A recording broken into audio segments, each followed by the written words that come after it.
There is a certain cost for those who live on high level of tension. Like many kind people exasperated into being unkind, so already one-man opposition have for once silenced the prejudicial wrath of a man of timber and caliber in person of two card-carrying ominous member of two parties. He lambasted him for his fault and the obnoxious diversity of his corruption. The fraudulent purchase of 3 buildings in America could have been swept under the carpet if it was perpetrated in Nigerian soil, but the reverse is the case because the hotty-totty Abuja political is no more in full possession of his wit. He completely lacked the fluidity of civilian subtlety that was generating from the intricate web. There is a close resemblance to the dreadful experience of Ekwolomados and the Bori in the spectre of prepossessing event that is rolling out. When you dwell with a bunch of thieves who never get tired of thieving, the powerful smell of corruption around them contaminates the air. In our sick society with its fright of zombies and the undead, the story of his in-laws acquiring the properties for his wife and children was digested illogically like utter magical ignorance as the swallowing of millions of naira by an anaconda snake.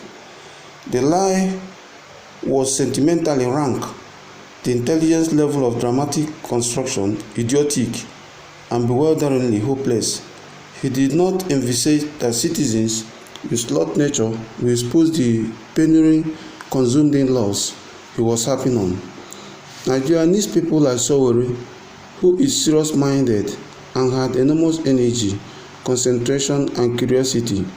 His massive enthusiasm and his social conscience are his greatest charm. With his natural instinct for fair play, his sympathies are always with the poor, the downtrodden, the working class, and the sovereign majorities. In this, we can observe that most insignificant of mortals can become the agents of disaster to the most powerful. The likes of Fobera, Mr. P2B should be applauding and making a standing ovation to Sowore, a one-man horror to these desperados of our time. In a country like Nigeria, with abundant intellectuals, supercritics, and powerful orators, opposition of the prejudicial policies of the government in power has become simple as in extreme simplicity. They only cry wolf when their self-interest is abrogated and lack the temerity to pronounce the unfavorable excruciating multiple cessations of the government. The saying that all political leaders comes from the same cookie crony because they are all there for what they can get becomes glaringly correct. The complete disappearance of opposition parties in Nigeria is a gross shame.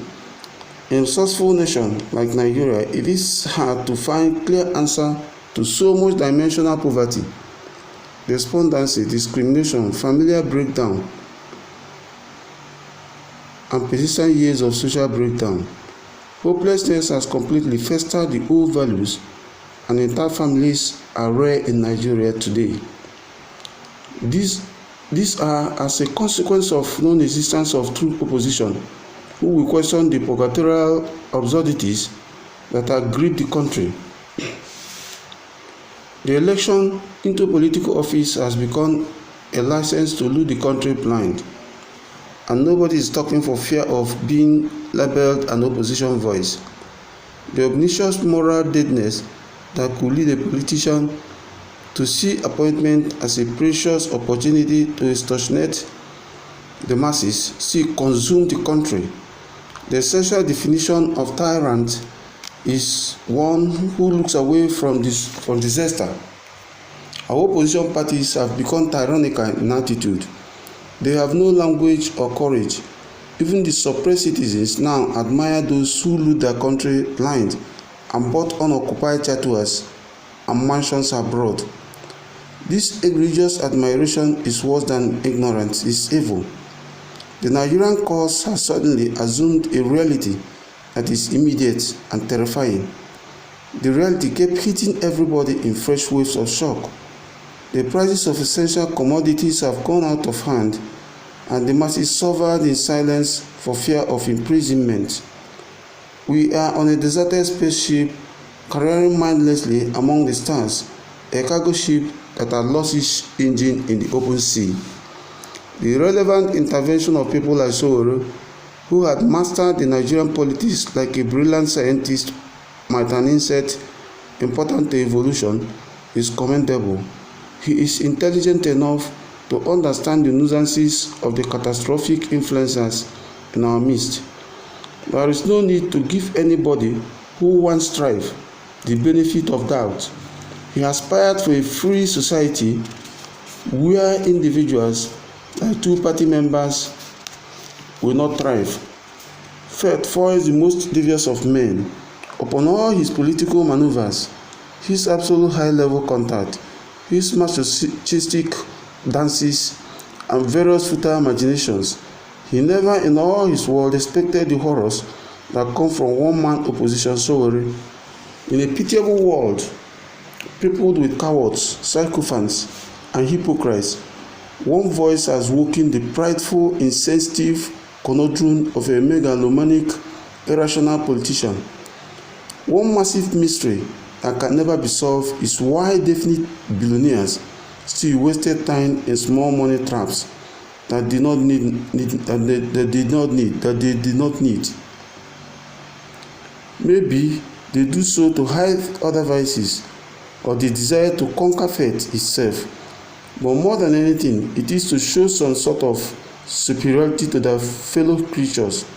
Otherwise, tell me why some greedy governors who have been promoted to higher level by fate will still linger to seize the revenue of their states. The constitutional aberration in Rivers State showed that politicians are like spiders. Sometimes they spin too much. The continuous legislative bureaucratic exploitation of states by past governors has become the sine qua non in Nigeria today. Most of these governors coerce their state legislators into approving incredible gratuities for them. You make enemies when you enjoy life at other people's expense. They be illegal financial structures through which they siphon the state's money into their coffers. And in the Nigerian factor, it is described as sustainable political structures. This happened in Rivers State, where an emeritus governor deliberately struggled the organs of governance in order to strategically influence the revenue resources of that state. The frequent conflicts between ex-governors and their successors conspicuously prove that almost all the states experience the same absurdity. It has become an obnoxious symptom and a viral infection, and it is an egregious rot that must be eradicated from the society if a new Nigerian is being aspired for. Though in Nigeria, old habits die hard because these kleptomaniacs could not afford the great tumble from the highest level of the society to the lowest. To them, the risk is mortal. They enjoy life as only a man deprived from a terrible death sentence can enjoy life. When you ignorantly abrogate the constitution of Nigeria because of your voracious greed for money, you attack the machinery of government itself. But this only happens in a civilized society where the law of the country holds spring. Or when you commit minor crimes, you are an ordinary scavenger taking a bite out of the carcass of the huge beast that compose the expendable human chain. Unknowingly, most of our governors who are senators today have variously attacked the machinery of government by their ostentatious corruptions. Most have rendered their states useless by emptying state coffers before leaving office. They are not only taking the offensive against man but against nature itself. In Nigeria, the common belief that all Nigerians are corruptible give prudence to them and also give them certain air of innocence. The critical value of Sowore in our society could not be overemphasized. He is a man who is not daunted by prison. He feared neither status or office. In Nigerian syndrome, success, whether ill-gotten or not, excuses most prudent of sins.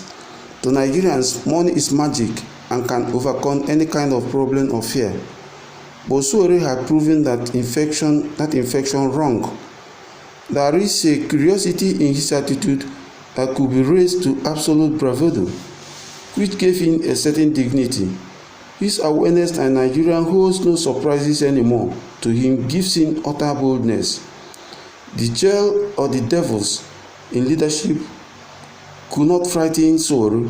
Recently, one of these devils had threatened him with assassination, kidnapping, and other strategies. But he remained adamant. You see, punishment may not stop a real devoted patriot, though it has certainly stopped some. God himself could not create a world without punishment. He took the extremely revolutionary position that when you deal with factual objectivities, you need not fear any unnecessary punishment. Though our leaders are perverse, they understand when it is not necessary to undertake revenge. Sowore's alliterative wit surrounds them with embarrassment and guilt and guilty conscience. Our leaders who lived their beloved lives blatantly in their own self-interest could not afford to allow protest or riot. They are lived so high, that they had too much to lose.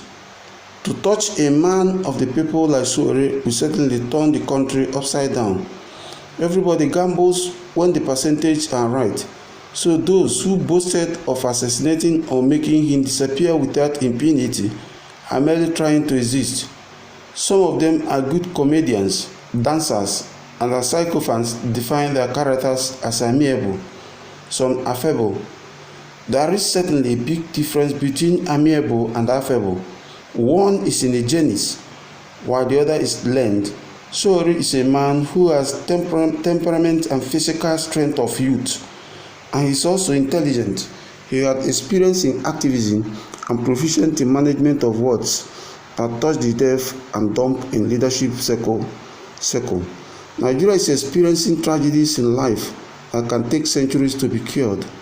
The absolute nuisances of psychiatric trauma woven through the country have obliterated civility and social obligations among citizens. The most important fact in a man's life, considered by all, is that he must make a living.